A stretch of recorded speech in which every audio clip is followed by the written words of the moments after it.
Jesus. Com muito prazer que nós estamos aqui. Quero ser uma bênção em sua vida hoje. Diga para quem está do teu lado assim: por que você não fica bonita assim todo dia? Vocês estão muito bonitas hoje. E os homens muito bem vestidos. Glória a Deus. Fala assim: eu vou ficar todo dia assim, né? Podem se assentar, irmãos. Eu quero sempre, onde eu vou, como bom mineiro, eu levo um queijinho para o pastor. Pastor, um queijinho. Quem gosta de queijo mineiro, hein? Quem quer comer queijo na casa do pastor? Aí já é com ele, né? Aí já é com ele, né? Muito legal estar aqui hoje. Muito bom. Para mim é motivo de muita alegria. Pastor José Pedro Teixeira, prazer conhecê-lo.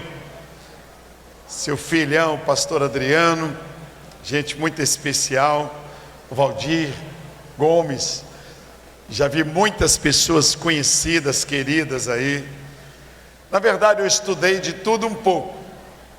Tudo um pouco, que a gente nunca sabe. Um pouquinho de arquitetura, um pouquinho de administração. Fui estudando um pouquinho de teologia, um pouquinho de família. Mas a gente vai aprendendo, porque a gente não sabe nada. Todo dia tem que aprender um pouco, não é verdade? Graças a Deus. Templo muito lindo, uma recepção maravilhosa com o pastor Adriano. Muito obrigado. Indo lá em Belo Horizonte, nos deu prazer da sua visita, ali na Igreja Batista Getsemane, na Igreja da Convenção Batista Nacional. Estamos lá 41 anos, vamos completar 41 anos na mesma igreja. Quando eu fui para lá, eu era um menino.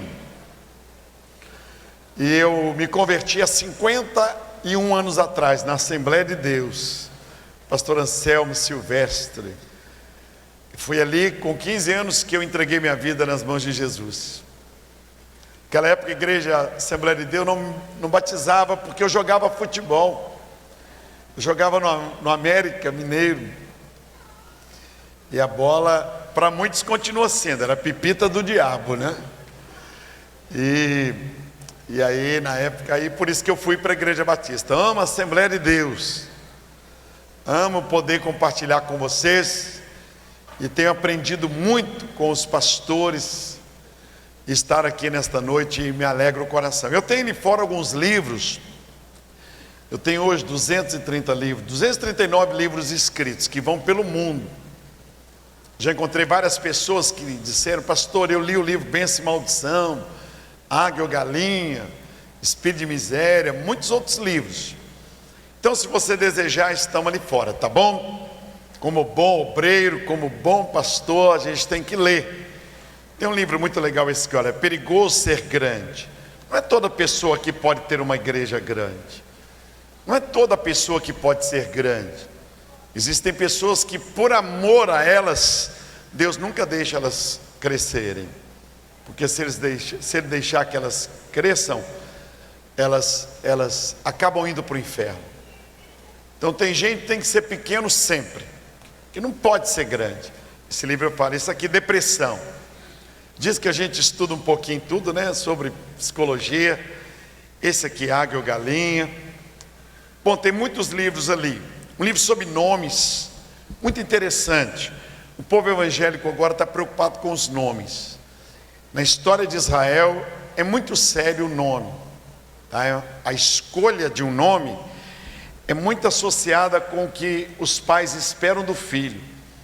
Por exemplo, muitas crianças no Brasil chamam-se Mara. Mara significa amargura, tristeza, né? Dionísio, deus do vinho. Imagina aí, Cornélio, aquele que gosta de dar chifradas. Olha aí.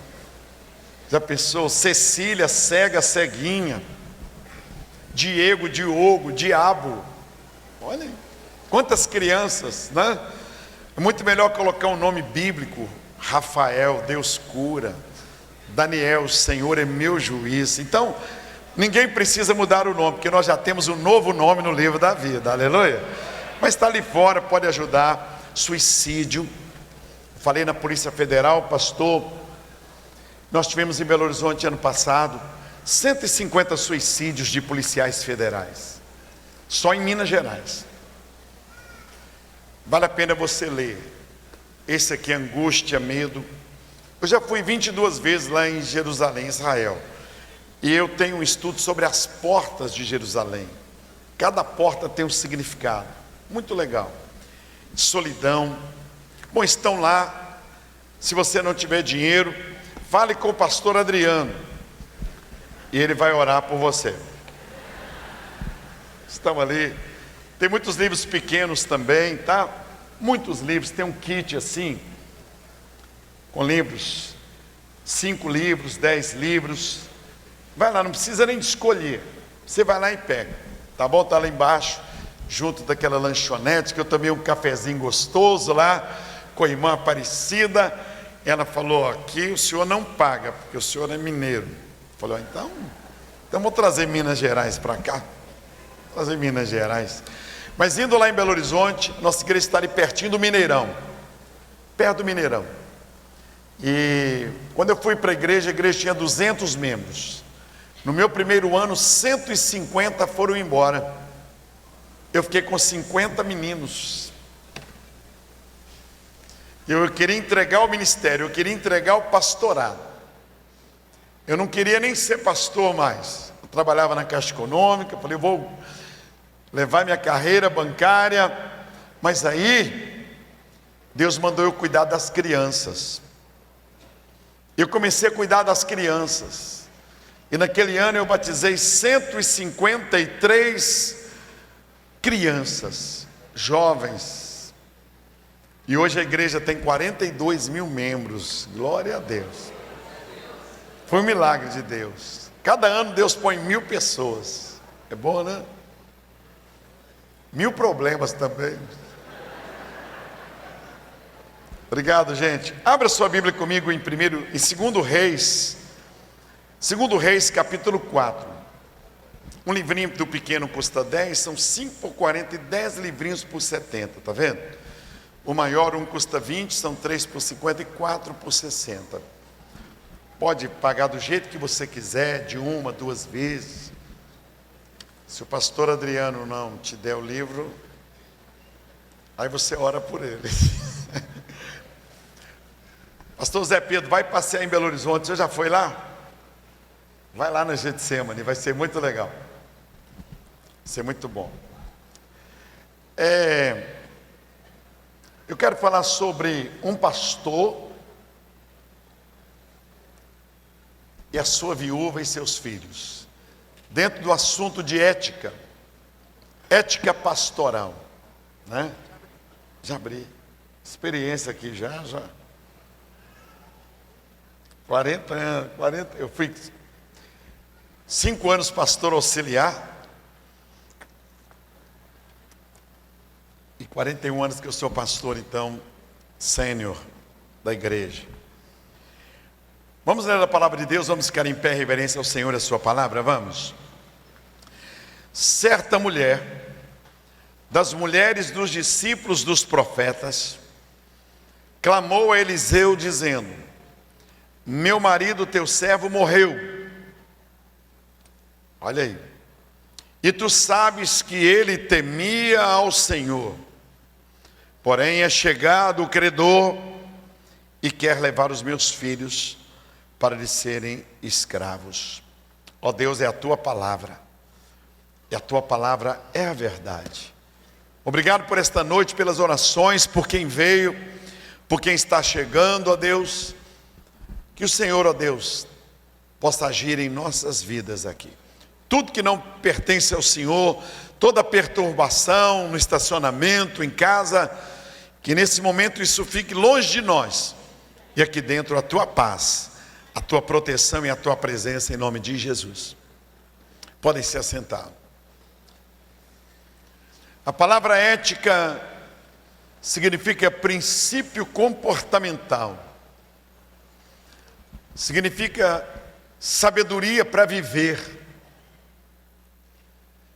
Significa saber entrar e sair de um lugar. Ética significa você saber se comportar num lugar de tal maneira que você seja convidado a voltar. Ética significa você falar menos e agir positivamente. Ética significa eu quero ser igual àquela pessoa. Ética significa fazer discípulos. Ética significa fazer com que os nossos professores se sintam felizes por verem que nós aprendemos. Muito mais ética pastoral. Jesus Cristo, ele ficou 3 anos com os apóstolos. Vocês sabem, segundo o conhecimento teológico, ele tinha 30.000 pessoas que andavam junto dele. 30.000 pessoas, porque 5.000 comeram pães e peixes. Mas mulheres e crianças, no mínimo 5 cada um. Então 30.000 pessoas, por onde Jesus andava, as pessoas iam atrás. No meio daquelas, ele tinha 500 pessoas que eram mais próximas. Porque 500 ficaram orando lá no dia do Pentecostes. Dentre eles, ele tinha 120 que eram mais chegados, gente mais próxima. Dentre esses, ele tinha 70. Dentre os 70, ele tinha 30. Dentre os 30, ele tinha 12. Dentre os 12, ele tinha 3. E dentre os 3, ele tinha um, que ele pôde revelar o Apocalipse para ele, que era uma pessoa muito chegada. E você vê que é tão sério a falta de ética comportamental, que todos os apóstolos foram reprovados. Todos eles. Todos eles. E Jesus teve que chamar Saulo de Tarso, um perseguidor da igreja. E esse homem repreendeu até apóstolos que estavam andando com Jesus há muito tempo, que viram milagres. Esse homem que não viu milagre algum. Esse homem sozinho escreve 50% quase do Novo Testamento. Ensinou a igreja, ensinou esposas, ensinou maridos, ensinou filhos, ensinou relacionamentos. Por quê? Porque Jesus, durante 3 anos, falou para eles. Mas muitos, o ouvido era como uma anilha. Você sabia que seu ouvido pode ser como uma anilha? Os ensinamentos entram e passam direto. E o seu ouvido pode ser um receptáculo, ele entra e fica no coração. Isso é muito bom. Só de você estar aqui hoje, é porque você tem retido muitas coisas boas. E aqui nesse texto nós encontramos uma questão muito linda para nós que somos pastores, para nós que somos líderes, para você que está começando agora e para você que já está há muitos anos na caminhada. É possível ser um homem de Deus e ser irresponsável. É possível ser uma mulher de Deus, santa, abençoada, e uma mulher irresponsável. É possível ser um homem de Deus, profeta, cheio da graça de Deus, e ser uma pessoa irresponsável. Eu presido o Conselho de Pastores do Estado de Minas Gerais já há 15 anos, já tentei deixar. Muitas vezes são 5 mandatos. Eu tento colocar outro pastor, eles dizem, não, pastor Jorge, vai ficando aí. Fui presidente da Convenção Batista, durante 2 mandatos também, lidando com pastores, com obreiros, com líderes. Depois fui presidente também 2 mandatos, que é o que permite, da ORMIBAN, que é a Ordem dos Ministros Batistas. E estou há 15 anos liderando pastores e líderes. Tenho comigo hoje lá na igreja uns 300 a 400 pastores, de tempo integral aproximadamente 80. Então eu sei o que eu estou falando. É possível ser um homem de Deus e ser uma pessoa irresponsável. Esse quadro aqui nos mostra que uma mulher, esposa de um pastor, de uma pessoa que trabalhava junto do profeta, um homem de Deus, cuja mulher dá testemunho da vida dele. E ela diz: o meu marido morreu e deixou uma dívida. Meu marido morreu, eu estou com um grande problema. Os credores querem levar os nossos filhos. Eu descobri que muitos pastores não têm um lote, não têm uma casa própria.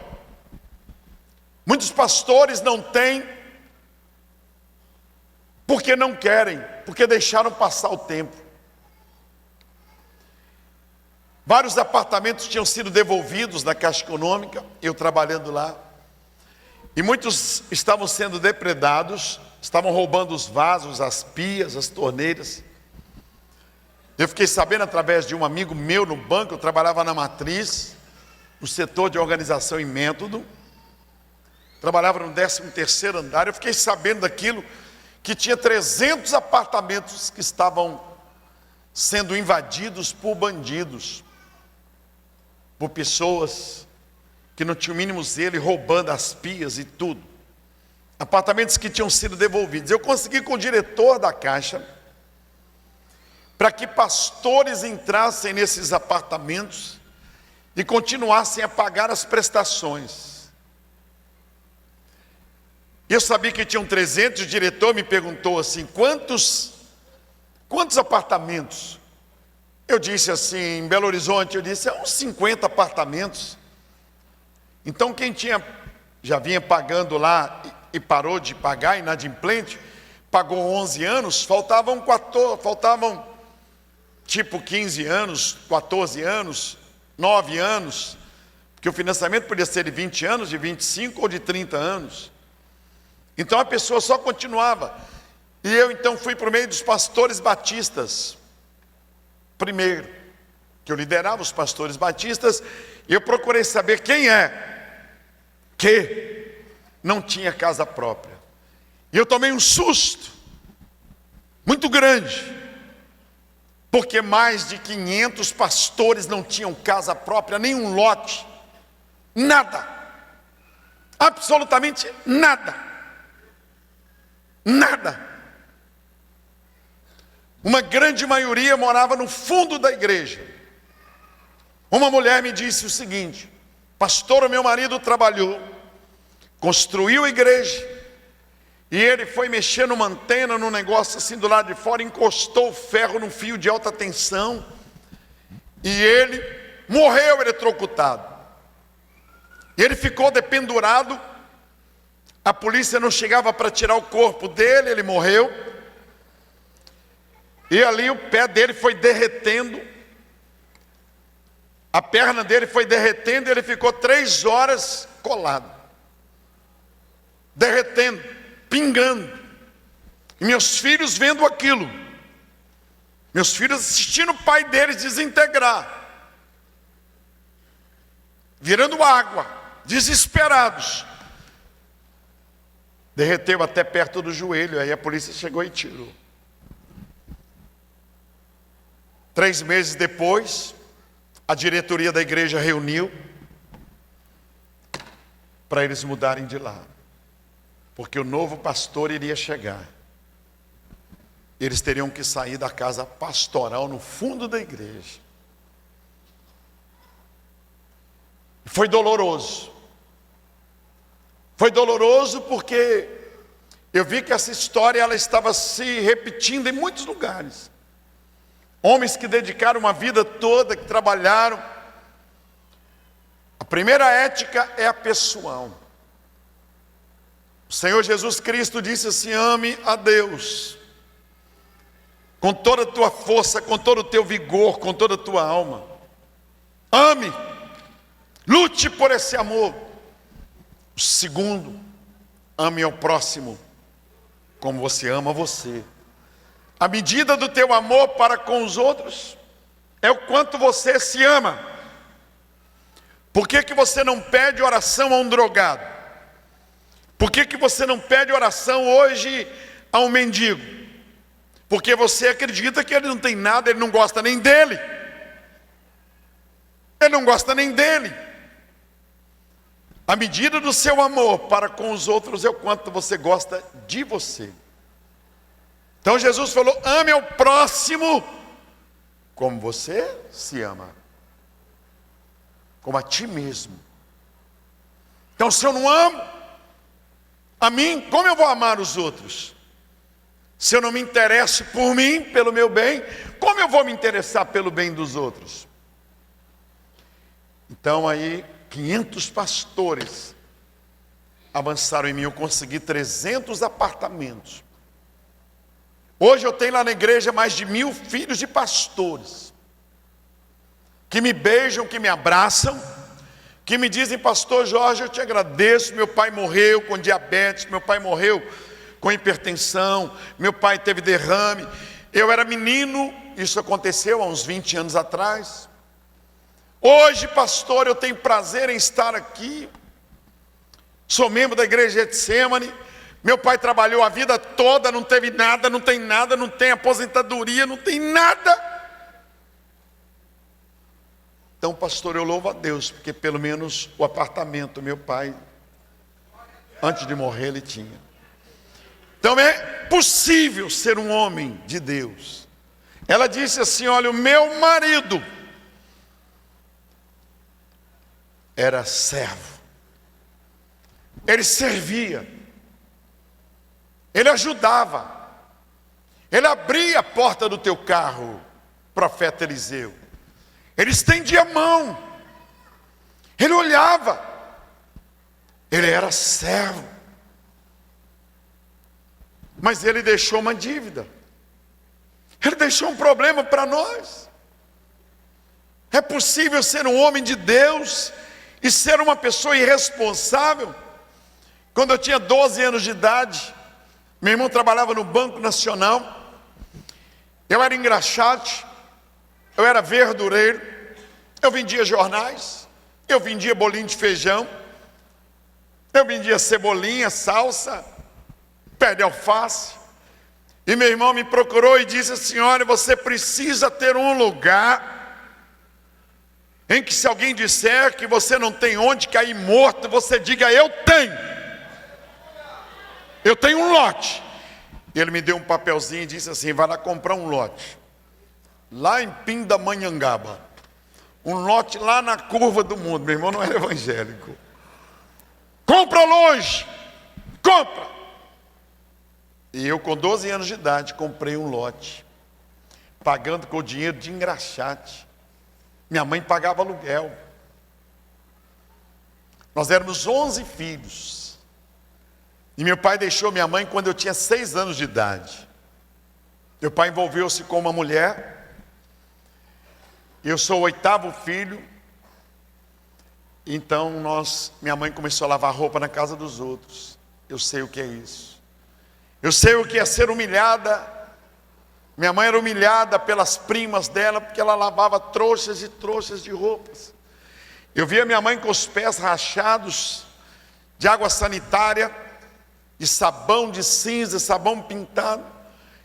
Eu era menino e eu dizia assim: meu Deus, 3 irmãos mais jovens do que eu, um dia eu vou tirar minha mãe disso.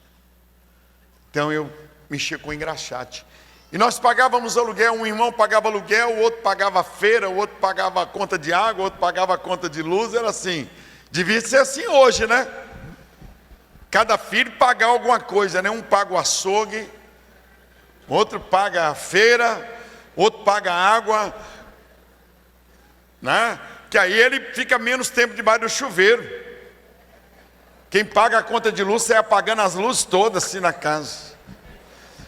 Né? Quem paga a conta das feiras aproveita meio tomate que não está podre. Muitos filhos não participam, pelo contrário, ainda pegam o dinheiro da aposentadoria do pai e da mãe. Então eu sei o que é isso, eu sei o que é pobreza, eu sei o que é levar uma marmita, eu sei o que é minha mãe falar assim comigo: ô Jorge, vai buscar taioba, acho que muitos de vocês nem sabem, vai buscar serralha, vai buscar oropo nobre. Quem sabe o que é isso? Levanta a mão, ó. Eu ia no açougue, pastor, E minha mãe falava assim, vai lá e compra mochiba, bofe. E eu ia, né? E ficava na fila do açougue. E aí chegava uma pessoa e falava, eu quero 1 quilo de alcatra, eu quero 1 quilo de picanha, eu quero lombo. Aí eu ficava mandando todo mundo na frente, pode passar. Pode passar, eu ficava com vergonha. Eu me lembro um dia que eu estava, já tinha deixado uns 10 passarem na frente. E o açougueiro viu aquilo, ele falou assim, ô menino, o que você quer? Eu falei, eu quero tipo assim, 10 reais de mochibe de retalho. Aí ele pegou aquilo tudo em cima do mármore assim, tudo com carimbo, né? Ele falou, para que é isso? Eu falei, para os cachorros lá de casa. Aí minha mãe recolhia aquilo, põe na panela que a gente fazia aqueles fogareiros de serragem. Quem lembra fogareiro de serragem, hein? Punha uma garrafa no meio, socava a serragem. Era assim, pobreza, né?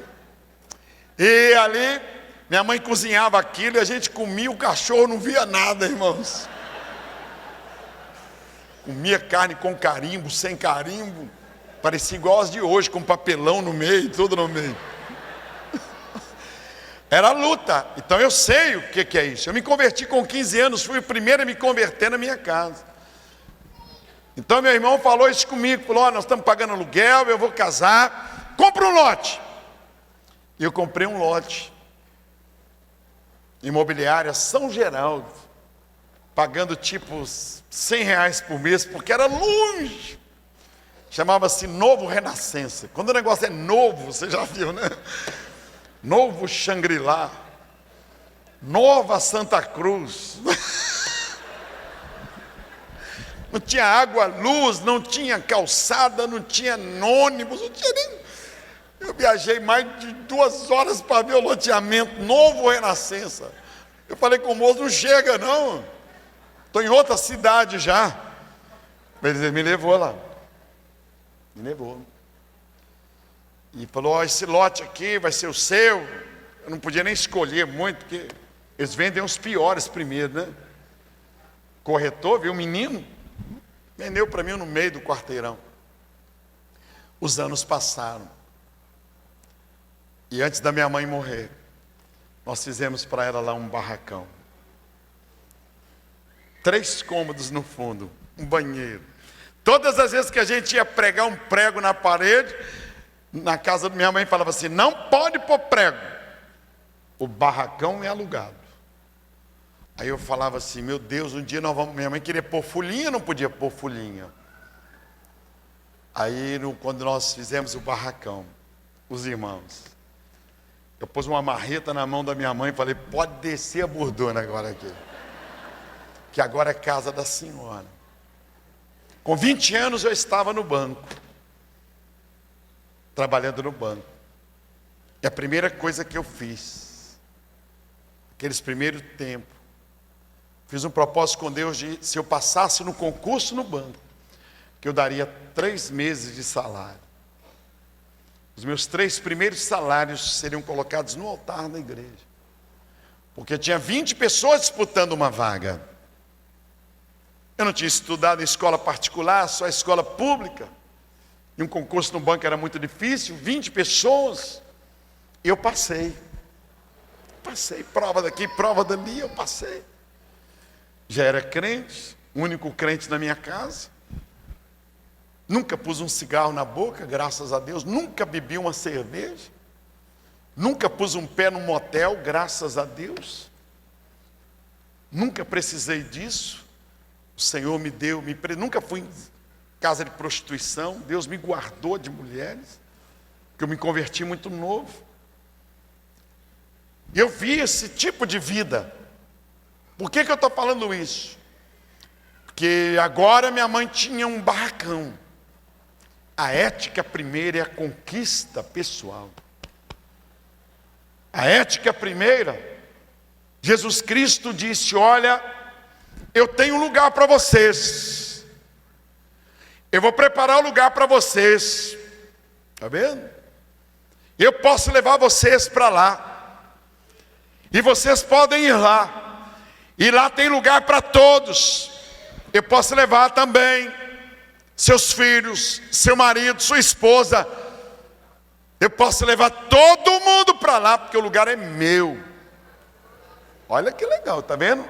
Realização pessoal. Daqui a pouquinho eu vou orar. Essa mulher estava com um problema. O profeta perguntou para ela: o que você tem em casa? Ela falou: eu não tenho nada. Filho é moeda de troca para o diabo. Satanás está pedindo os filhos de obreiros, filhos de pastores. Por isso que você vê muitos Ezequiéis, Isaías. Por quê? Porque às vezes a gente não pode fazer um aniversário de um filho da gente. Filho da gente muitas vezes não pode ter um tênis de marca, porque você é obrigado a convidar a igreja toda. Então eu tenho lá na igreja mais de 1000 filhos de pastores. Filho de pastor é acima da média. Filho de pastor recebe de Deus uma unção. Filho de diácono, filho de evangelista, filho de obreiro é acima da média. Eles querem tocar teclado, eles aprendem na hora. Eles querem tocar bateria, eles aprendem na hora.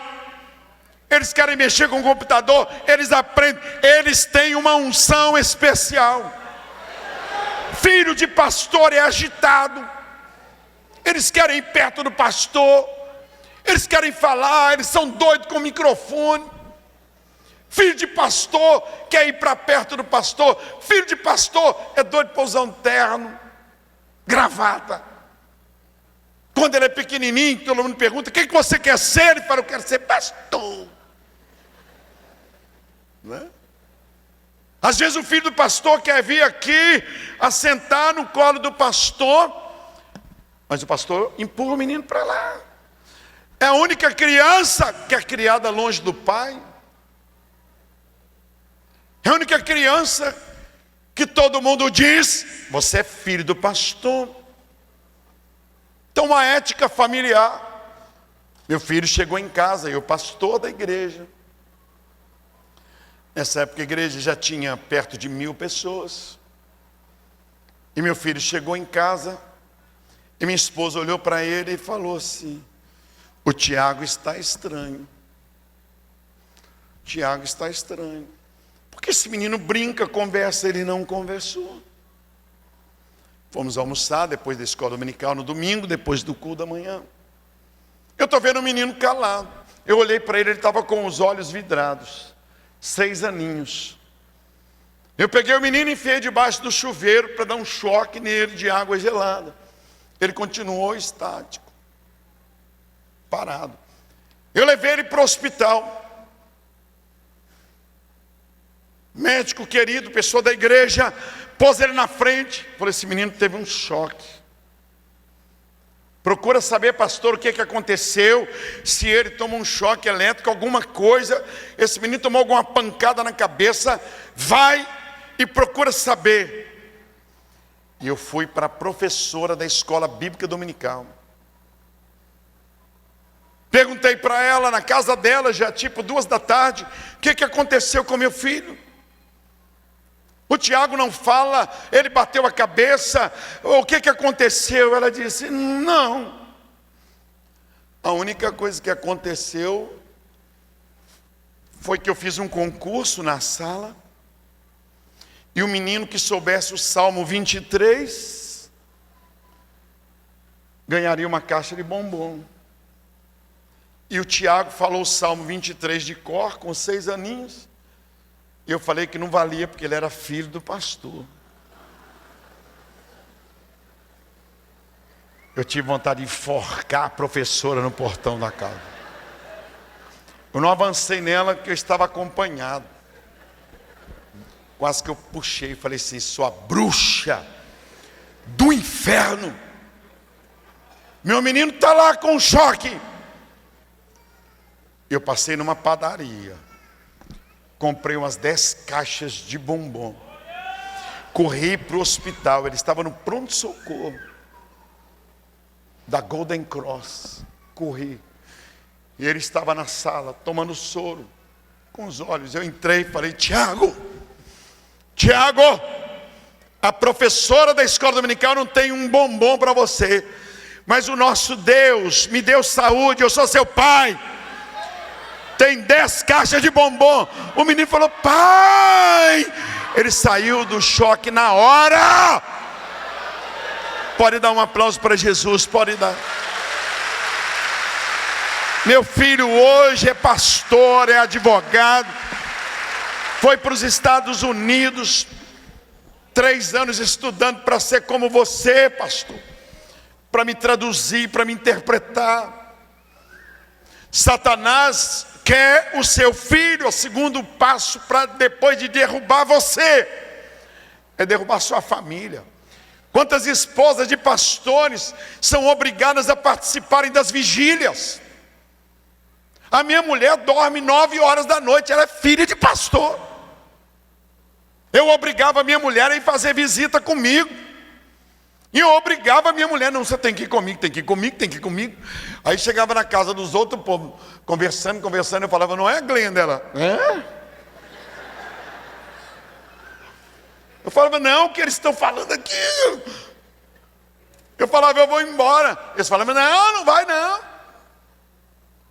Eu punha café para ela. Ela falava: eu não posso tomar café. Não, não vai fazer esse desfeita. Fazia bolo, às vezes bolo ruim. Põe aquela plasta lá, tem que comer. Você não vai me deixar sem graça. Aí eu falava: come, mulher. Olha a ética. Contra si próprio, contra a família. Quantas vezes eu pegava minha filha pequenininha, Daniela, eu dizia assim: beija. Aqueles diáconos, muitos deles fedorentos, aquela barba para fazer cabelo saindo de dentro do nariz assim. E minha filha falava assim: beija o irmão. Eu enfiava minha mão por baixo da perninha dela assim e beliscava para ela beijar. E às vezes ela beijava e fazia assim.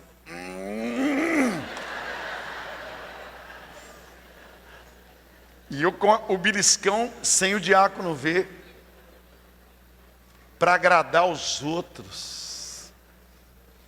Para agradar os outros. Fazia aniversário da filha, todo mundo: pastor, teve festa aí, né?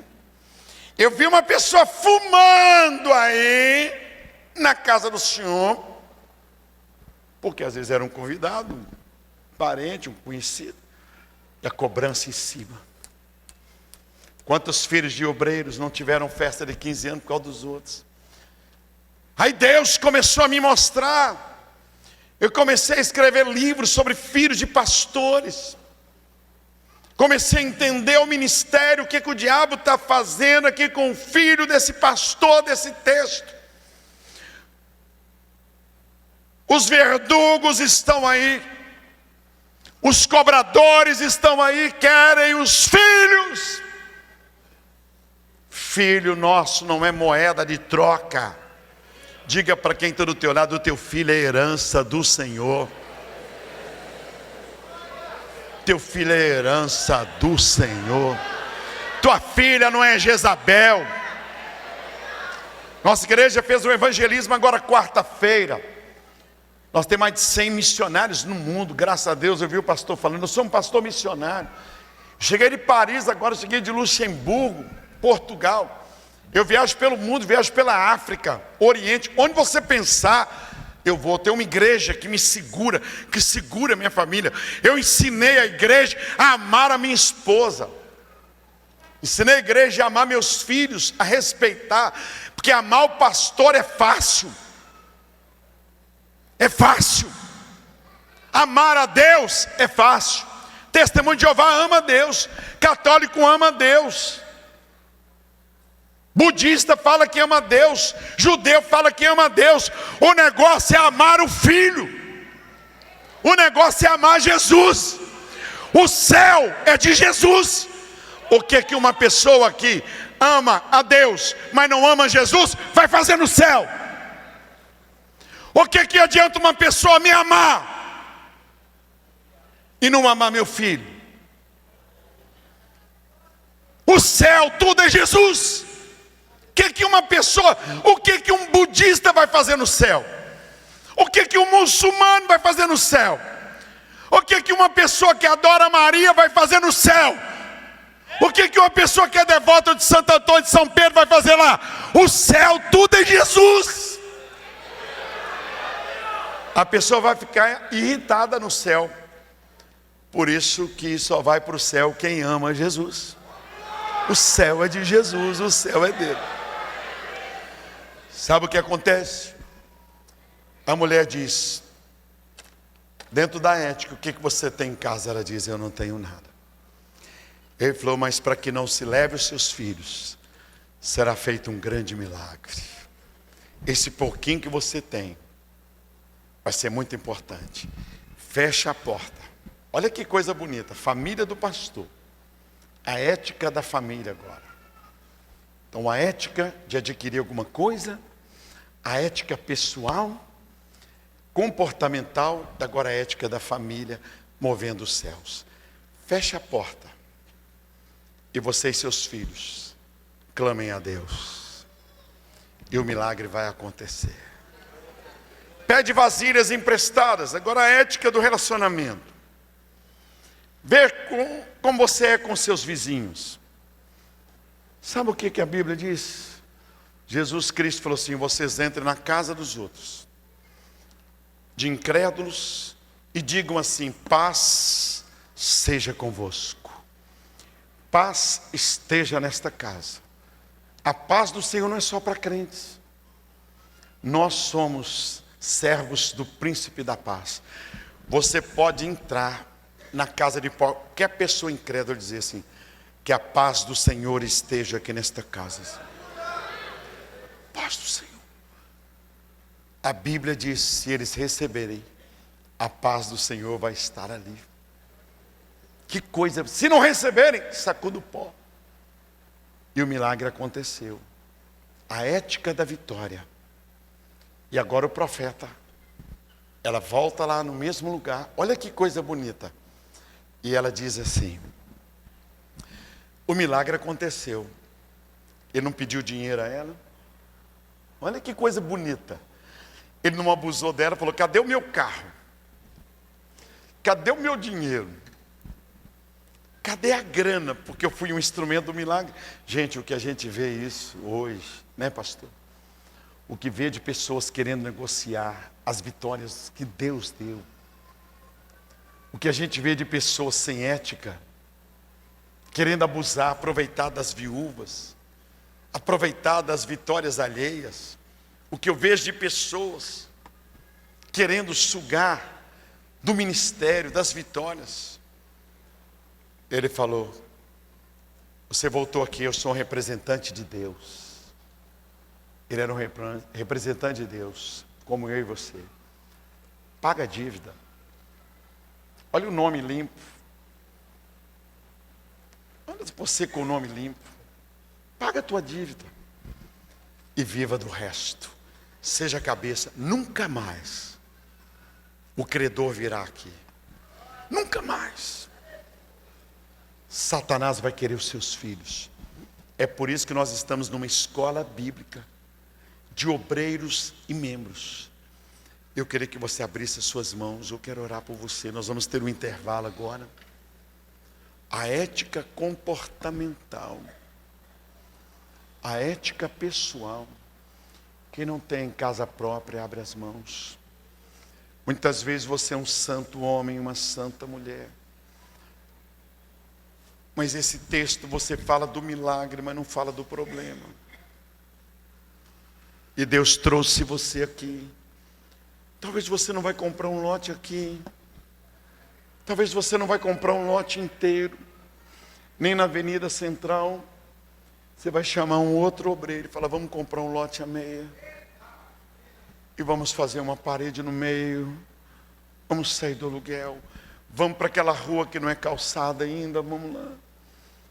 E Deus vai mover o coração dos prefeitos, de vereadores. E aquela rua será asfaltada. Sabe quanto vale o lote que eu comprei hoje? Ele vale R$1 milhão. Minha mãe morou lá. Minha irmã morou lá. E hoje esse lote é uma igreja. O lote vale R$1 milhão. Que eu comprei com 12 anos de idade. Eu vim aqui para ser profeta na tua vida. É melhor andar a pé e ter um lotezinho, para se alguém falar, você não tem onde cair morto, você fala, eu tenho um lote, eu posso fazer uma sepultura lá para mim, e minha mulher e meus filhos não serão moeda de troca. De mãos abertas, Senhor, nesse momento eu levanto a minha voz, eu clamo ao Senhor, ó Pai, pelo poder que há no nome e no sangue de Jesus, a ética de amar a si mesmo, amar a Deus, valorizar e aproveitar a oportunidade. Nós pastores valemos muito enquanto estamos vivos, pregando o bem. Quando nós temos saúde, ó Deus, nós valemos muito. As pessoas nos convidam e dizem, venha pregar em meu congresso. Nossos filhos são muito bem tratados. Nossa esposa recebe no aniversário um vasinho de flor. Mas quando a gente morre, Satanás vem em cima de nós. E quando nossos filhos estão bem, Satanás usa a boca de diáconos, de obreiros. Satanás usa a boca de ímpios, de incrédulos. Satanás usa namoradas, usa parentes, usa familiares para dizer, você é filho de pastor, você tem que ser pobre. Você não pode ter nada, você não pode estudar, você não pode ser doutor. Você não tem aniversário, você não tem nome. Mas quem fala mal de filho de pastor, fala mal de Deus. Porque Jesus Cristo é filho de pastor. E a igreja é a noiva do Cordeiro, é a esposa. Anda bonita, anda cheirosa. Eu declaro em nome de Jesus que vocês vão procurar muito mais do que minha casa, minha vida. Deus vai trazer. Você vai dar carro de entrada, você vai fazer um propósito de uma prestação, vai ser fiel nos dízimos e nas ofertas, e os imóveis virão até você, e teus filhos serão doutores, e tudo que você não teve, o teu filho terá. Vamos ficar em pé e vamos só agradecer. Vamos, abre a mão assim e diga assim, Senhor Jesus, eu aceito nesta noite esta ética da conquista. Eu declaro, bem forte, eu declaro que a minha geração não será vendida, não será entregue. Eu sou uma pessoa de Deus e eu sou responsável. Eu e minha casa serviremos ao Senhor. Bem forte agora. E quanto a você, Satanás, destruidor, miserável, eu declaro a tua derrota. E em nome de Jesus, saia da minha frente. Se você não sair, eu vou te atropelar. Em nome de Jesus, eu vou prosperar. Bem forte, para a glória do Pai, do Filho e do Espírito Santo. E todos digam amém. Dá um aplauso para Jesus. Que Deus te abençoe. Que Deus te guarde. Oh, glória a Deus. Oh, glória a Deus. Estou lembrando meu tempo da Assembleia de Deus. Oh, glória a Deus. Oh, glória a Deus. Aleluia. Oh, glória a Deus! Oh, glória a Deus!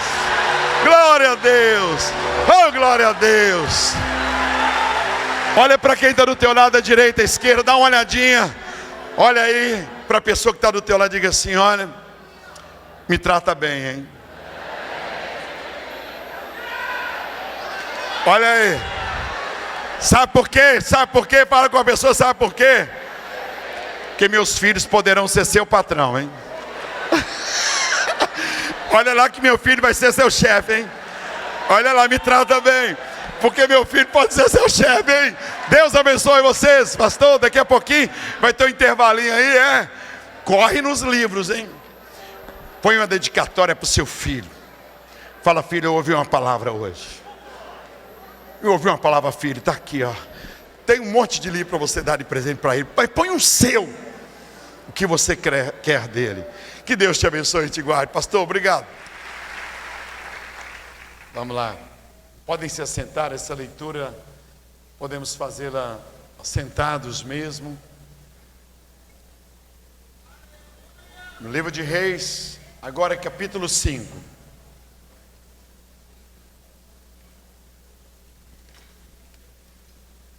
A ética diante dos outros. A ética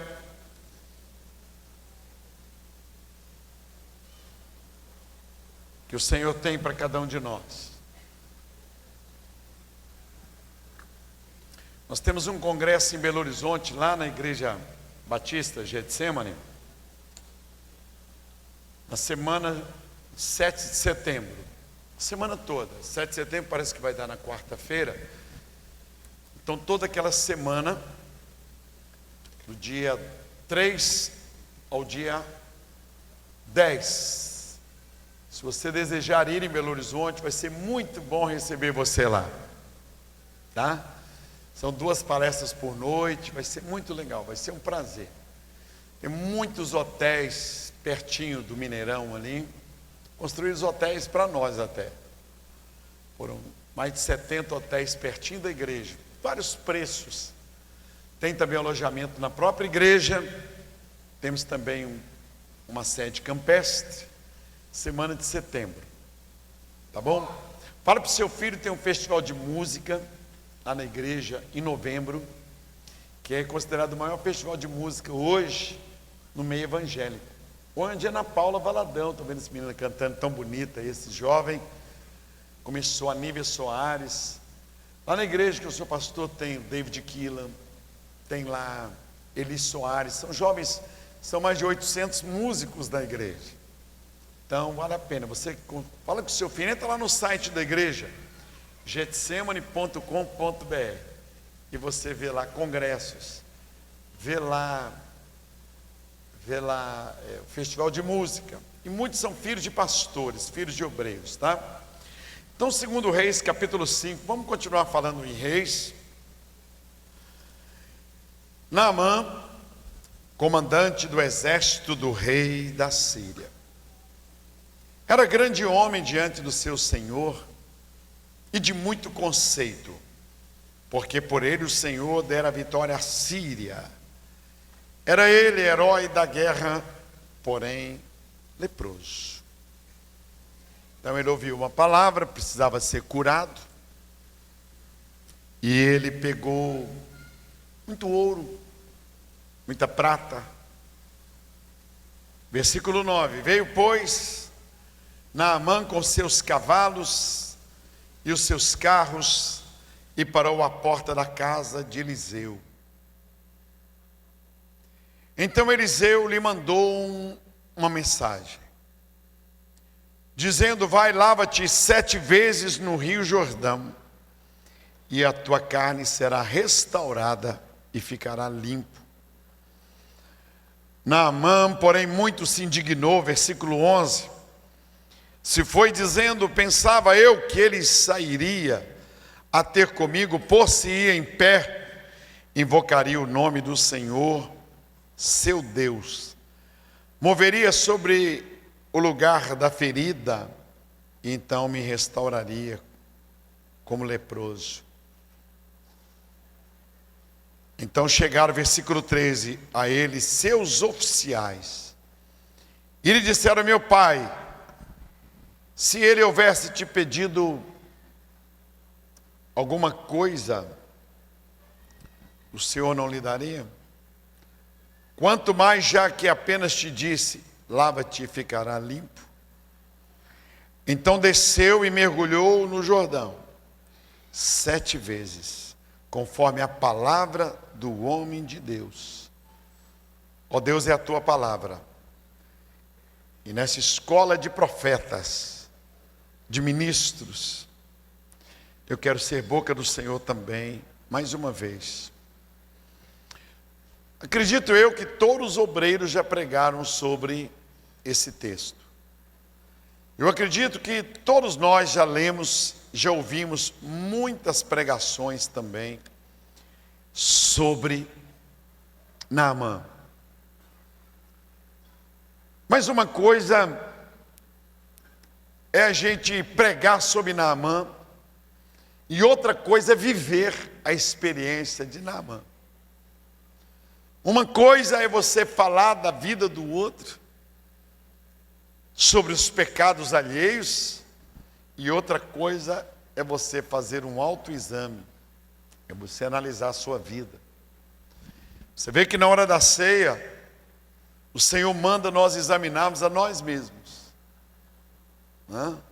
Ele manda você olhar para dentro de si, Ele manda eu olhar para dentro de mim. Ele manda eu olhar, Ele diz: como você está por dentro? Porque o espelho da nossa casa, ele mostra a gente do lado de fora. O espelho mostra se a gravata está torta. Ele mostra o arranjo do cabelo das irmãs. Meu não, né? Mas mostra das irmãs. Mostra a combinação de roupas. Seu espelho mostra.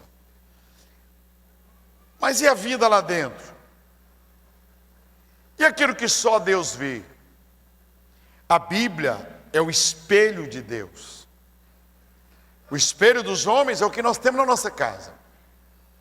Mas o espelho de Deus é a Bíblia Sagrada, a palavra de Deus. Ela que nos mostra isso. E você sabe, Naamã era comandante, o comandante, artigo definido. Ele não era qualquer pessoa. Ele era o maior homem, diante de todos, inclusive do rei. Ele era um grande homem. Ele era uma figurinha do álbum, a figurinha-chave. Ele era um ídolo. Ele era um herói vivo. Ele não era qualquer pessoa. Onde ele passava, as pessoas corriam atrás dele. Ele dava autógrafo para todo mundo. Ele era um herói. Você sabe que a maioria dos heróis só são reconhecidos depois de mortos. Mas Naamã é um herói vivo. As pessoas admiravam ele.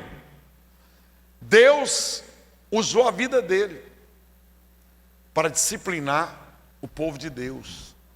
Através de Naamã, Deus dera a vitória à Síria contra o povo de Deus. E Deus usa uma menina para que esse homem fosse curado. Essa menina tinha uma ética fora do normal.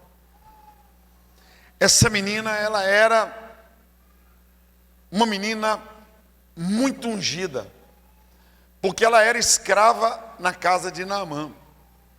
Ela não tinha salário. Olha aí, tem obreiro que só trabalha por salário. Essa menina não era assalariada, ela era escrava. Escrava. Ela não tinha reconhecimento, não tinha um quartinho independente. Provavelmente Naamã, na guerra, matou os pais dela. Ela foi levada para ser uma escrava numa casa, para lavar roupas de um homem leproso. Ela foi levada para trabalhar 365 dias no ano, sem folga. E ela vê a luta daquele homem, porque na rua ele era um herói. Na rua ele era o comandante. Na rua ele era um grande homem. Ele era poderoso. Mas dentro de casa ele era leproso. Ele tinha 2 vidas.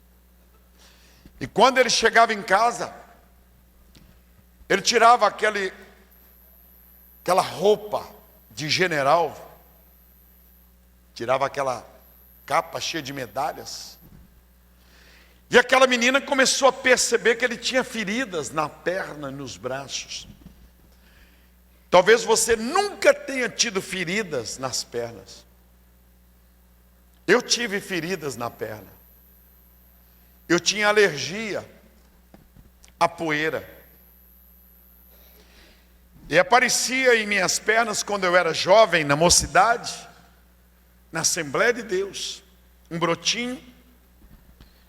Eu ia coçar, e aquilo virava uma ferida aberta, que em Belo Horizonte chamava-se de pereba. Quem lembra disso?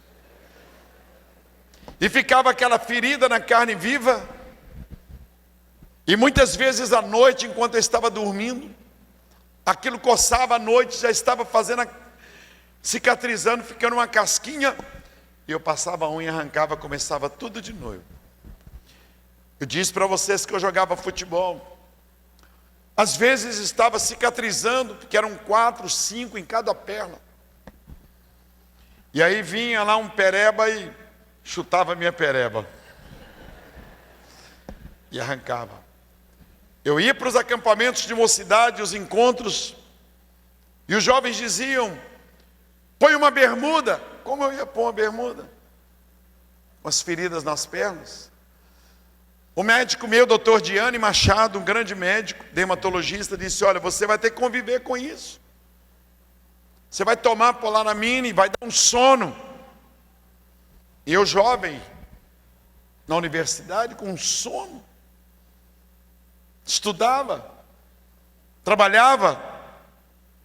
Você vai dormir. Eu tomava aquele comprimido e dormia, e mesmo assim as feridas apareciam. Às vezes uma garota, eu queria namorar uma menina, mas como é que eu ia namorar? Com as pernas feridas, 5, 6 feridas. Naquela época existia leite de saquinho, leite também, não sei se aqui, saquinho.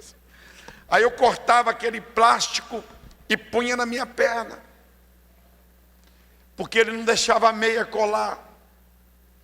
Algumas vezes eu falo diante do Senhor Jesus no culto, eu com a minha roupa encostava, ficava encostada, eu descuidava sentadinho no culto, 2 horas de culto, 2 horas de pregação, igual eu vou fazer agora, 2 horas de pregação. Nenhum amém, tá vendo, pastor? Aí eu ficava no culto, eu descuidava, a roupa colava.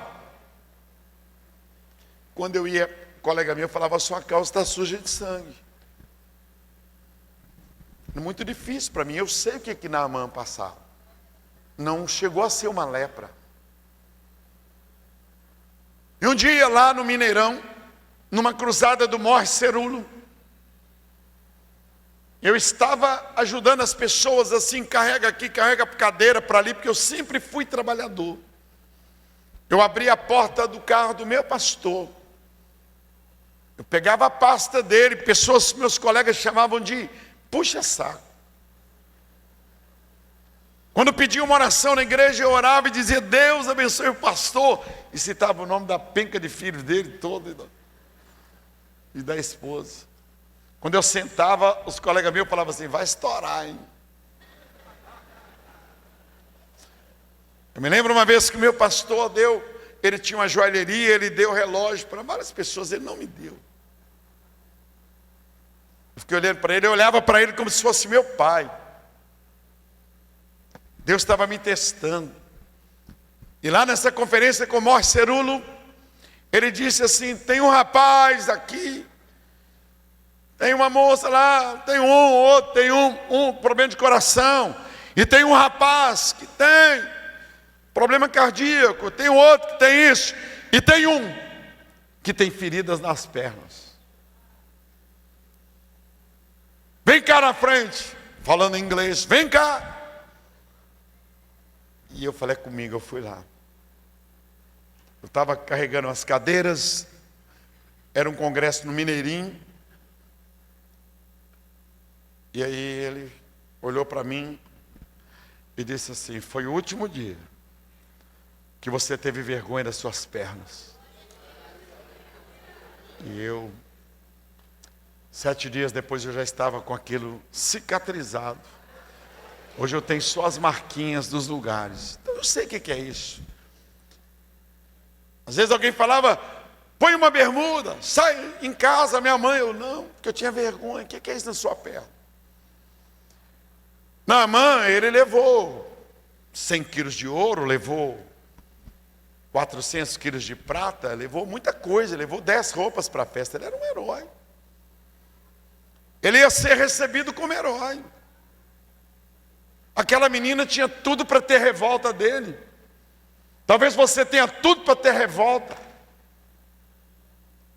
Eu escrevi um livro sobre essa menina, está lá embaixo. Menina sem nome. Pessoas anônimas na Bíblia, que foram verdadeiramente grandes mulheres e grandes homens, que não tem nem nome. E ela fala com ele: se o senhor conhecesse o meu pastor. Olha a visão, a ética que a menina tinha do pastor. Olha a visão que ela tinha dele. Ele oraria pelo senhor e o senhor seria curado. Poxa vida, que Deus nos dê ovelhas que sabem que nós somos profetas de Deus. Pode ir lá, seu Naamã. Pode ir lá, Sérgio Cabral. Pode ir lá, Lula. Pode ir lá. Pode ir. Precisamos de gente assim, que fala sobre nós isso. Vai lá, que ele tira a sua lepra. Não é verdade? Vai lá. Vai lá que ele cura. Ele serve ao Deus vivo. Naamã foi, ele não esperava aquilo. Quando ele chega na porta da casa de Eliseu, Eliseu mexe com a ferida dele. Eliseu mexe com aquilo que nenhum de nós quer. Ele mexe com o brilho dele. Mexe com a aparência dele e diz para ele: olha, você tem que mergulhar 7 vezes no Rio Jordão. Isso para Naamã era uma afronta, porque ele era um general.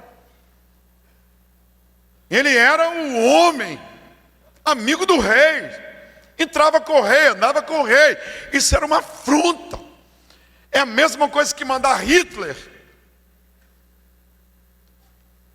receber uma oração lá de uma pessoa judia convertida. É a mesma coisa. A mesma coisa de um presidente ligar dos Estados Unidos ligar para mim. Ligar para o vosso pastor: olha, vem aqui nos Estados Unidos e ore por mim.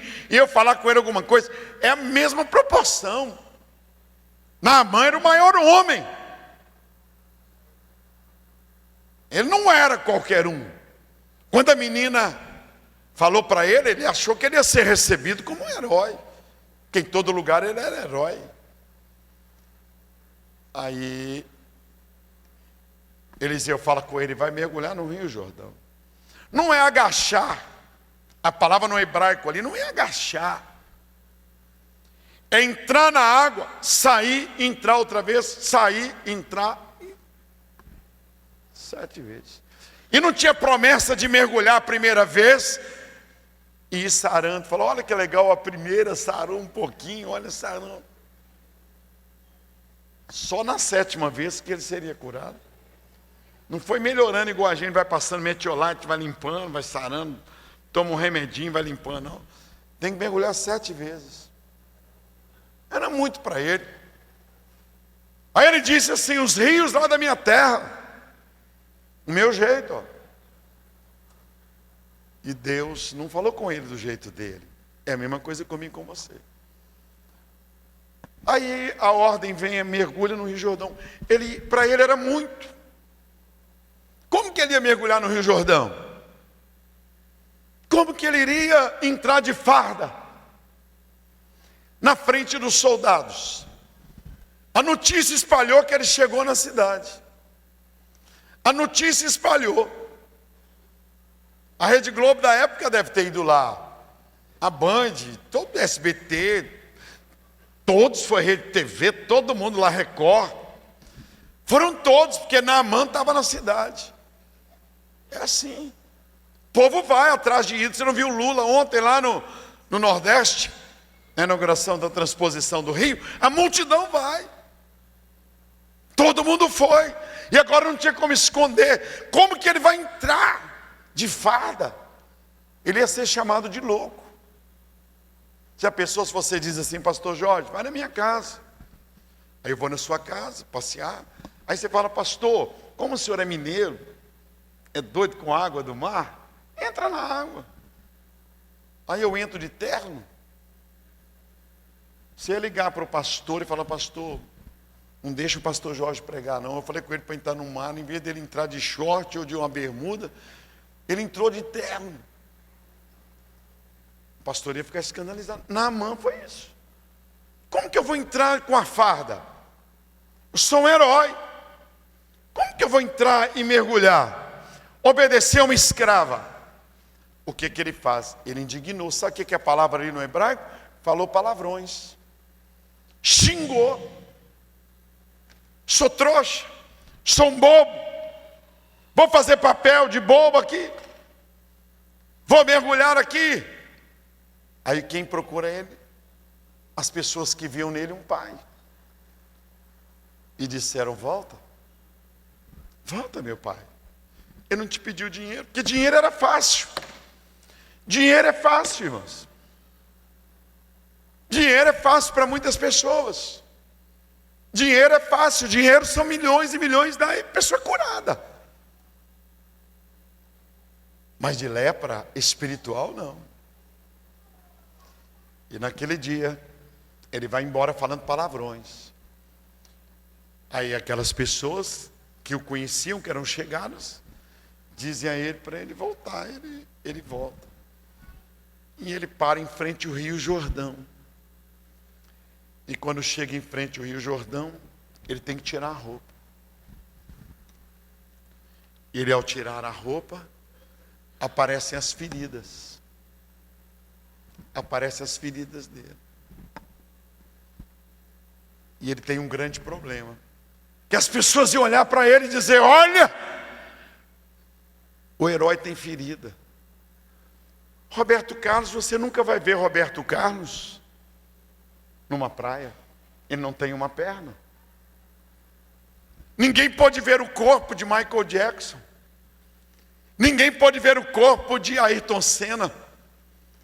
Ninguém pode ver o corpo, ninguém pode ver de Marilyn Monroe. Ninguém pode ver o corpo de Elvis Presley. Porque eles têm uma imagem, eles são heróis.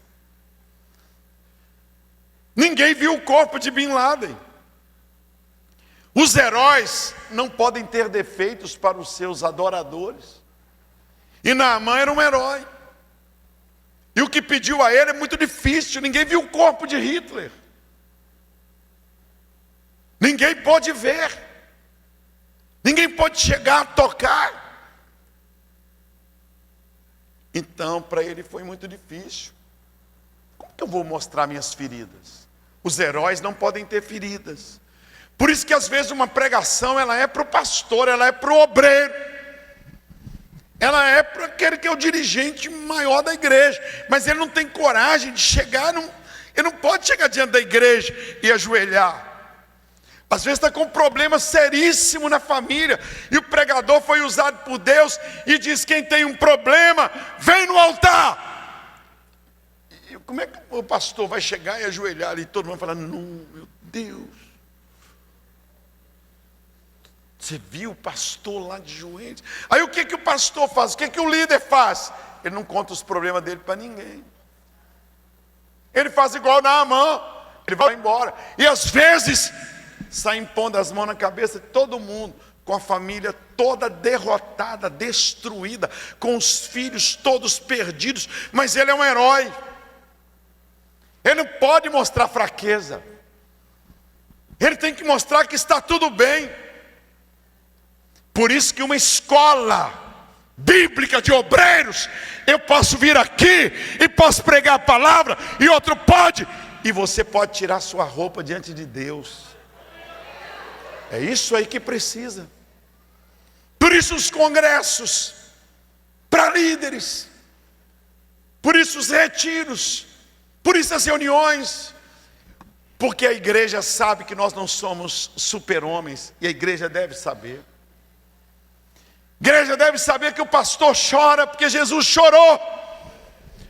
O pastor tem fome porque Jesus teve. Você não é Batman. Você não é Homem-Aranha. Você não é o super-homem, nem super-mulher. Você é de carne e osso. Você pode chorar. Você é gente. Você dorme. Você entristece. Você é uma alma. Você é pessoa. É o que eu falo no meu livro sobre depressão. É quando você se agiganta. Não é vergonha você ser um homem de Deus e teu filho ir para o mundo. Você não arranjou o mundo para ele. Você não deu bebida a ele. Você não deu droga a ele. Se teus filhos estão com problema, continue pregando a palavra de Deus, orando e dando bom testemunho, e Deus vai buscar ele. Você não providenciou a gravidez da tua filha. Você não providenciou coisas erradas. E Naamã volta. E ele tira a roupa, imagina a cara dos outros. Oh, meu Deus, ele é leproso. Meu Deus, Naamã é doente. Meu Deus.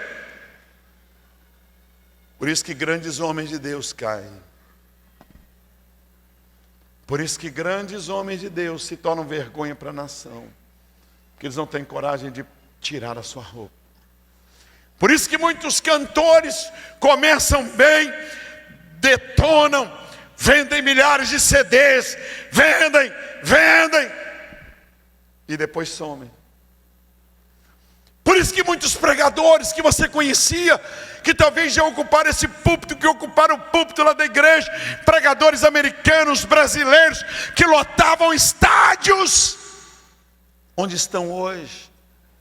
Adulteraram, prostituíram, se tornaram bêbados, e não tiveram coragem de falar para alguém: olha, meu casamento está acabando, eu preciso que alguém vá na minha casa, eu preciso que alguém ore por mim, eu preciso de parar um pouquinho, visita a minha esposa, fala com ela, que nosso casamento está acabando.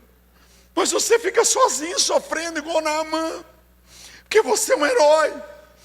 Ninguém pode saber, o pastor não pode pedir oração. Às vezes os filhos atolados no pecado não querem vir à igreja, e você dizendo: filha, você está igual Jezabel, você está me escandalizando, você está me envergonhando. Ai filha, eu queria que Deus pesasse a mão em você. Em vez de você chegar diante da igreja e falar: irmãos, eu queria que vocês orassem por mim. Meu filho que já tocou guitarra, meu filho que já trabalhou na igreja, fez uma amizade aí ruim, orem por mim, para que breve ele possa entrar por aquela porta. Sabe, gente, nós somos os Naamãs, não temos coragem de tirar a roupa, e aí Satanás faz de nós artistas, igual fez com Judas Iscariotes, que na frente de Jesus era um herói, beijou, que na frente de Jesus dizia: dá oferta para os pobres. Na frente de Jesus, Pedro era um herói. Se alguém mexer com o Senhor, eu mato. Eu estou cansado de ver heróis. Eu estou cansado de ver gente que a pregação é para ele. Eu estou cansado de ver mulheres que a pregação é para eles, mas eles não podem tirar a roupa, porque eles têm uma imagem de herói. Preferem voltar com a lepra, preferem continuar leprosos, preferem continuar com a ética da aparência, do que com a ética da cura.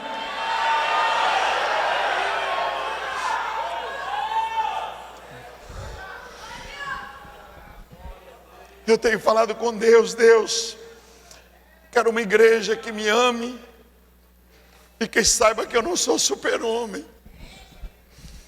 Eu quero uma igreja que saiba que eu sou um homem de carne e osso, igual Jesus foi. Eu quero chorar na hora que for para chorar. Um amigo meu adoeceu e teve um câncer. E um médico da nossa igreja, tem mais de 100 médicos lá, um médico da igreja, estava em Recife descansando, médico da aeronáutica. Falou: pastor Jorge, tem um pastor amigo seu que está aqui no hospital de base. E você sabia que ele está doente? Falei: não. Ele falou: olha, eu estive lá no hospital de base, fui lá, rever meus colegas de hospital, e cheguei lá, um deles disse: olha, o pastor fulano de tal está internado aí com câncer na garganta. Falei: puxa, eu vou ligar agora para ele, vou ligar. E liguei para a esposa dele, falei: querida, me diz aí, pastor está internado? Ela falou: não, ele está maravilhoso. Falei: ah, então o médico é porque um médico da nossa igreja esteve aí. Falou: não, ele enganou. O amor está muito bem. Falei: puxa, me falaram que ele está com câncer.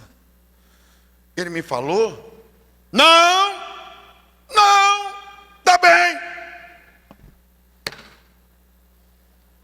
Um mês depois ele estava morto. Não podia falar que o pastor estava doente. Sabe o que é isso? São os heróis. Aí vem Jimmy Swaggart, vem Caio Fábio, vem não sei quem, vem o outro. Por quê? Por quê? Porque a gente não pode falar que o filho está afastado. Porque não pode falar que está passando uma luta no casamento.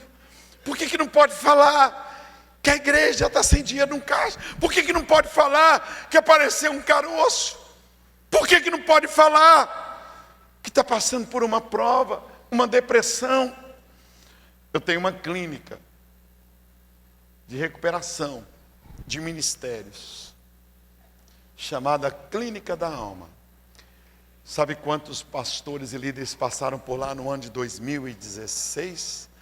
2.000 líderes. Eu tenho médicos psiquiatras, psicólogos, psicanalistas, nutricionistas, gente que cuida. Se você quiser ir um dia, é só entrar no site da igreja e falar: eu quero participar da Clínica da Alma. 3 dias, sexta, sábado e domingo. Você ter alguém para orar com você, ter alguém para cuidar. 2.000 líderes ano passado. Esse ano já tivemos 2 clínicas. Gente do Brasil que vão lá e dizem: pastor, eu tenho que abrir minha vida, eu estou passando um problema. Naamã preferiu ir embora. Aí quando ele volta, ele tira a roupa. E a Bíblia diz que ele chega na beirada do Rio Jordão, está aí, ó. E ele tira a roupa e todo mundo vê que ele é leproso. Todo mundo vê. Nojo. Eu não sei se você já foi numa colônia de leprosos. Talvez você nunca tenha ido. Por isso que você não entende esse texto. Eu vou te falar. Pertinho de Belo Horizonte, na fábrica Fiat, na cidade de Betim, na saída de Belo Horizonte, tem a colônia de leprosos. A colônia de leprosos é um hospital, uma cidade, chamada Colônia Santa Isabel, que é um bairro, que fizeram em volta do hospital, onde a família do leproso vive. O problema da lepra é um só: você não sente dor. Você não sente dor. A lepra come a pessoa viva. Viva. Ela não sente dor. A cartilagem, orelha, nariz, pontas de dedos, dos pés. Olha o que eu vou dizer aqui, nós já estamos encerrando já para poder orar. Lá na colônia Santa Isabel, as famílias mudaram para lá. Tem vários tipos de lepra. E tem uma lepra que come, a pessoa não sente dor. Eu estava viajando com uma pessoa em Brasília, voltando de carro para Belo Horizonte. Um irmão que viajou comigo dirigindo o carro. Paramos em um posto de gasolina. Ele tirou ali para conferir o óleo, o braço dele no motor do carro. fritou. Eu falei com ele assim: seu braço está queimando. Ele falou: braço de quem? Estava uma bola de água aqui assim, uma bolha. 3 horas da manhã. Eu falei: teu braço está encostado no motor. Ele disse: eu não senti dor. Ele foi para dirigir para mim. Eu tive que voltar a dirigir no carro. Ele chorando. Quando chegamos em Belo Horizonte, lepra. A lepra não tem cura, ela tem paralisação, ela paralisa. Na colônia Santa Isabel, é comum ver pessoas sem nariz, sem os lábios, sem as mãos. Nós temos crentes lá que é só um toquinho. Ele não tem braço, não tem perna, é um pedacinho de gente. Naamã preferiu ser comido vivo. O povo de Israel ficou esperando Miriam ser curada. Jesus Cristo curou os 10 leprosos. Onde que eles viviam? Fora da cidade. Naamã preferiu continuar com a lepra do que ser obediente a uma voz profética. Mas eles convenceram ele volta. E ele voltou. E a Bíblia diz que a pele dele se tornou como a de um bebê. Ele voltou para casa. Eu imagino agora Naamã voltando para casa. Eu imagino Naamã dizendo assim: eu quero encontrar aquela menina. Olha a ética. E eu vou abraçar aquela menina, vou beijar. Isso era o de menos. Ele ia voltar agora não como herói. Ele deixou de ser herói. Naamã só foi herói antes como general. Porque ele sabia muito bem conduzir as 2 vidas. Ele sabia muito bem articular isso. Do lado de fora, herói. Grande homem. Em casa, leproso. Do lado de fora, medalhas de uma roupa bonita. Dentro de casa, uma pessoa doente, ferida. Eu não sei, dentro da ética, como é a sua vida. Talvez você é uma pessoa que Deus trouxe aqui. Você é legal com todo mundo. Trata bem todo mundo. Trata bem os filhos dos outros. Trata bem a mulher dos outros. Mas com a sua mulher, você é a pior pessoa possível. Não cuida dela. Não dá o dinheiro para ela. Não deixa ela dirigir o carro. Ela está assistindo a televisão, você toma o controle da mão dela. Talvez na frente dos outros você chama ela de amorzinho, de amor, de benzinho. E por trás, pontapé, maltrato. Em todas as áreas, na cama, tem que fazer tudo. Por quê? Porque tem uma aparência. Não pode dizer não. Eu não sei como você é com seus filhos. Eu não sei. Eu sei que eu já tive uma filha que não queria ir para a igreja. Eu sei que eu já tive filha que não disse: eu não vou para a igreja. Eu não quero. Porque está cheio de pessoas leprosas. Cheio de pessoas doentes. Que fazem lindas orações. Gente, eu não quero mais igreja. Eu demorei a resgatar minha filha. Demorei a buscá-la. Sofri. Por pessoas que muitas vezes tinham 2 vidas. Lá fora, eram verdadeiros cafajestes. Muitas vezes, dentro da igreja, eram santos. Faziam lindas orações. Jesus pegou firme nisso. Ele disse: estas pessoas parecem sepulcros caiados. Fazem lindas orações. Mas chegou o meu dia. Chegou um dia que apareceu na igreja um grande pregador. E ele dizia assim: todos vocês, eu era um jovem, que precisam de uma cura, vocês irão hoje vir até o altar. E ele dizia assim: bêbados, homossexuais, ladrões, bandidos, mentirosos, enganadores, vem no altar. Eu estava no primeiro banco assim, ó. Aí ele pregou durante 1 hora. Você que responde a mãe, responde o pai, responde. Você que dá nó cego no trabalho, foi falando tudo. Falei, meu Jesus. Você que antes da bênção apostólica sai, você que não é dizimista, que não é ofertante, você que tem fitas pornográficas, que vê coisas pornográficas, você que não dá uma oferta, que não dá uma cesta básica. Ele foi falando tudo de pecado. Uma hora a pessoa fala quase todo pecado. Aí ele falou, feche os olhos e vem aqui no altar. Eu estava no primeiro banco igual você, eu corri para o altar. E ajoelhei. Fiquei de joelho lá. E eu estou esperando ver as outras pessoas. E não veio ninguém. E eu fiquei lá de joelho.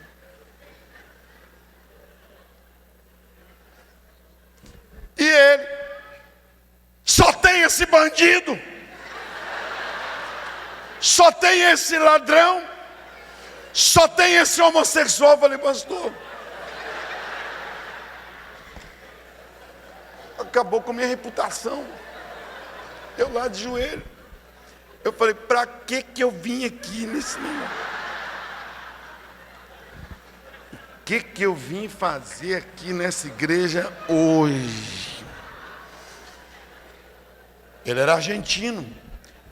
Onde estão os borrachudos, os bandidos, os mentirosos, os cafajestes?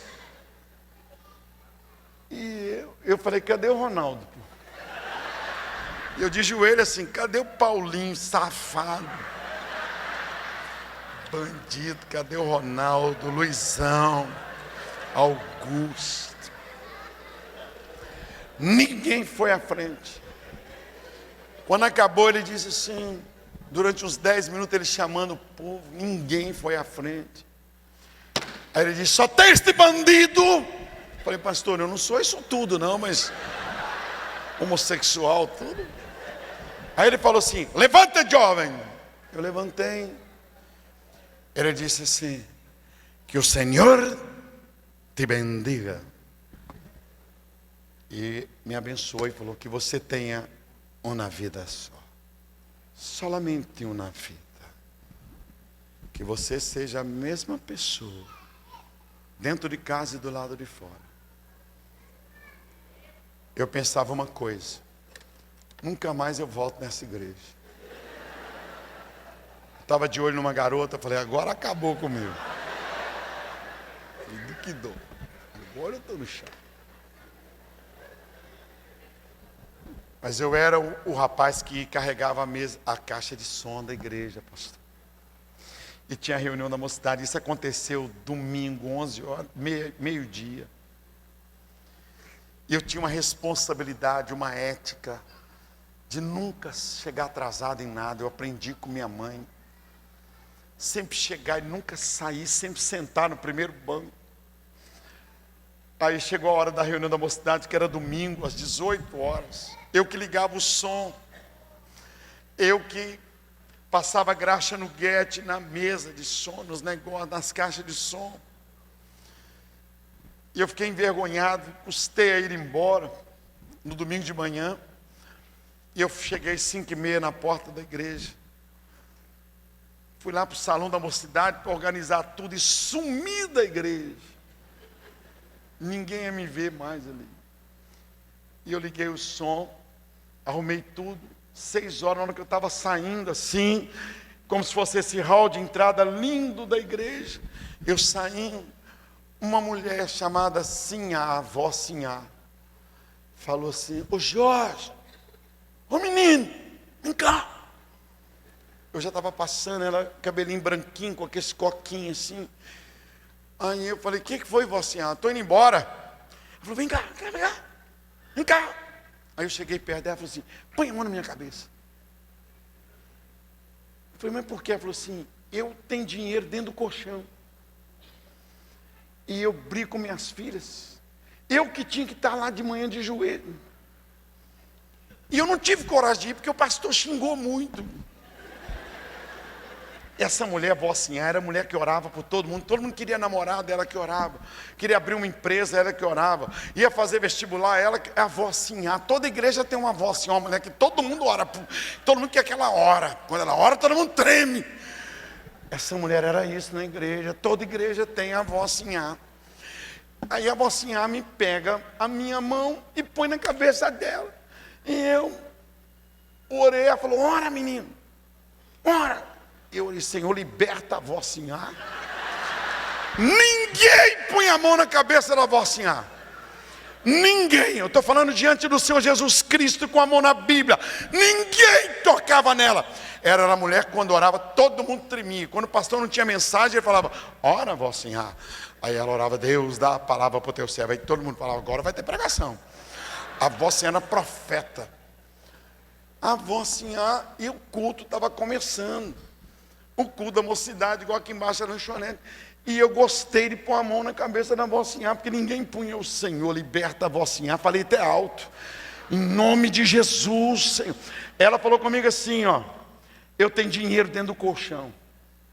E o pastor faz campanha, a igreja estava em construção, e eu não dou dinheiro, eu sou miserável. E ele falou que era para miserável lá na frente.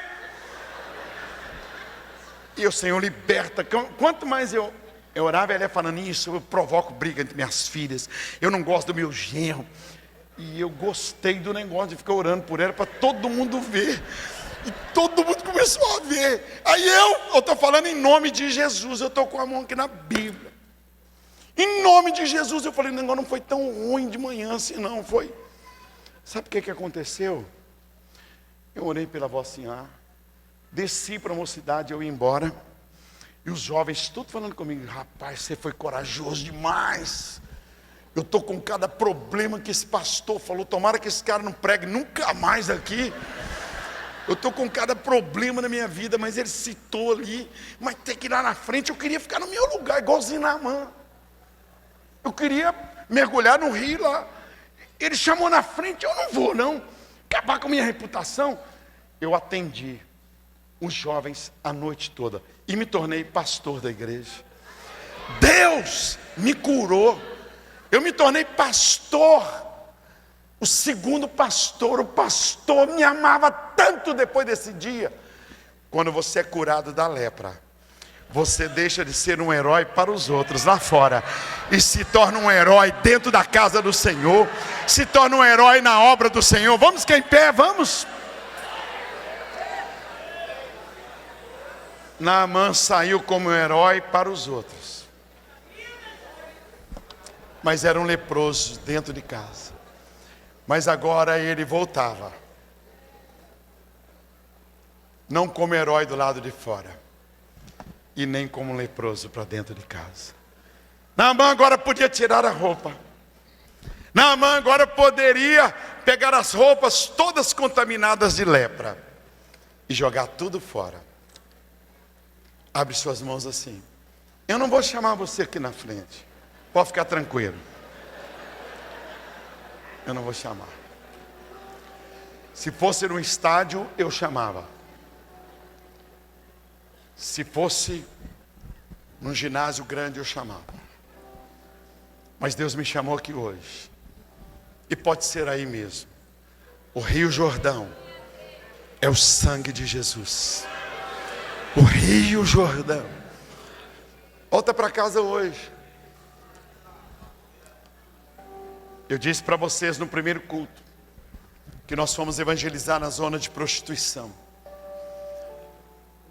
E nós, os casais da igreja, entramos na quarta-feira, Dia Internacional da Mulher. E nós entramos na zona de prostituição com as 400 pessoas da igreja.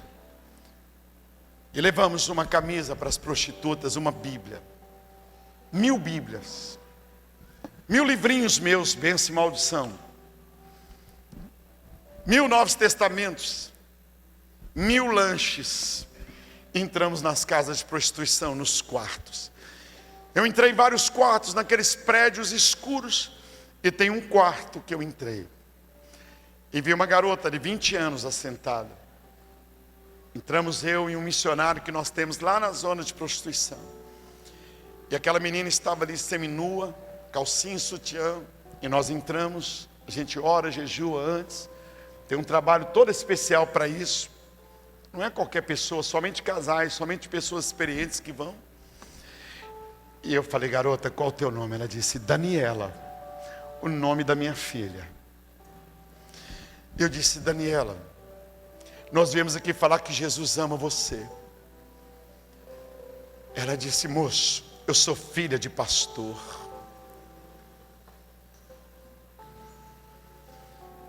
Eu disse: eu vim aqui orar por você. Ela disse: eu me chamo Daniela, eu sou filha de pastor. E o meu pai foi o primeiro a me chamar de prostituta. Meu pai foi o primeiro a me chamar de Jezabel. E meu pai, por causa de um brinquinho, ele dizia: vagabunda, prostituta, mulher de rua, vergonha do meu ministério. Vai para a rua para os homens deitarem em cima de você. E eu orei pela Daniela. Abençoei a vida dela, nós oramos por ela. E o meu pastor do lado disse: veste a roupa, Daniela, volta para a igreja. E ela disse: eu já atendi hoje 11 pessoas aqui. Pessoas sujas, imundas, que deitam em cima de mim. E eu sou uma menina que foi criada na igreja. Me ajuda. E ela saiu daquela noite da prostituição e foi embora com o meu missionário para casa. E ele foi visitar o pastor e disse: pastor, a tua filha não é prostituta. Hoje ela está na igreja reintegrada. Tem um ano, foi no Dia Internacional da Mulher, no ano passado. Esse ano ela voltou lá para evangelizar as amigas dela. Muitas são: volta para casa, beije tua filha, fala com tua mulher, nunca mais eu vou gritar com você. Abre a porta do carro, fale com ela, meu bem. Hoje eu deixei minha lepra lá na casa do Senhor. Hoje, mulher, diga: hoje eu deixei minha lepra lá no altar. Abre as mãos, eu quero orar com você. Senhor, obrigado por essa escola de obreiros. Obrigado, Jesus. Eu não sei se eu voltarei aqui. Eu não sei, ó Deus, o que o Senhor tem reservado para nós. Mas eu prefiro ser um herói dentro de casa do que um herói fora da minha casa. Eu prefiro ser um homem de Deus para meus filhos e para minha esposa. Por isso que os 3 estão no ministério. Por isso que meus netos correm para a igreja.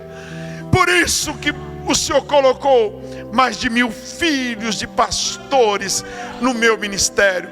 Por isso que eu tenho pregado nos Estados Unidos, na Inglaterra, na França, no Oriente, nos países da América do Sul, dizendo: pastor, você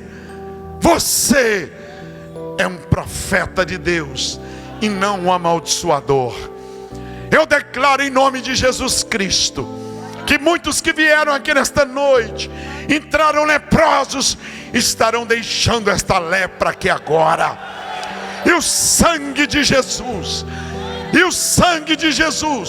que é o Rio Jordão do cristão, em propulsão, ele vai ser lançado sobre a nossa vida.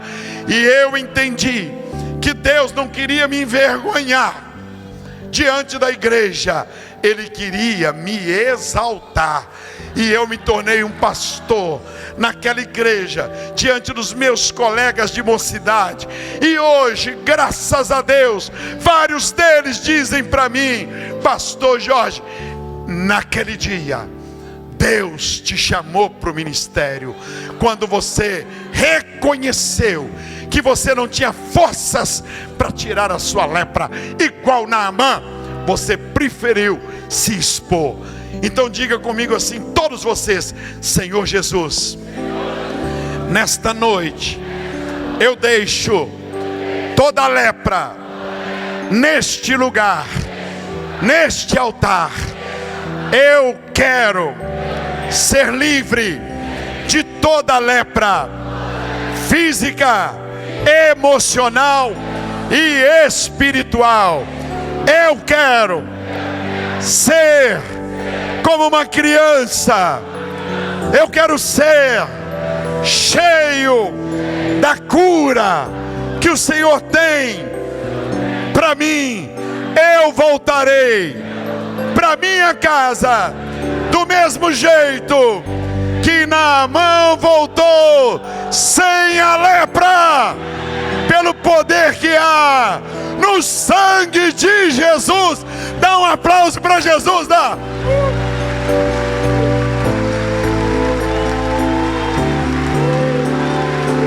Dá glória a Deus, dá. Oh,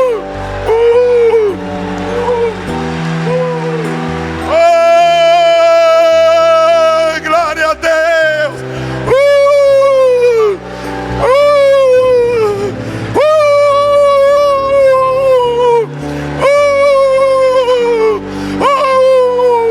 Dá glória a Deus, dá glória a Deus, dá glória a Deus, dá glória a Deus, dá glória a Deus, dá glória a Deus, dá glória a Deus, dá glória a Deus, dá glória a Deus.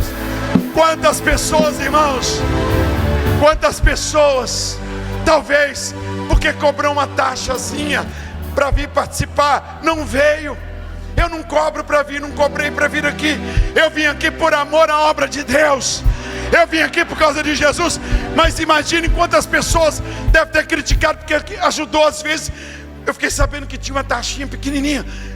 Deus quer curar você.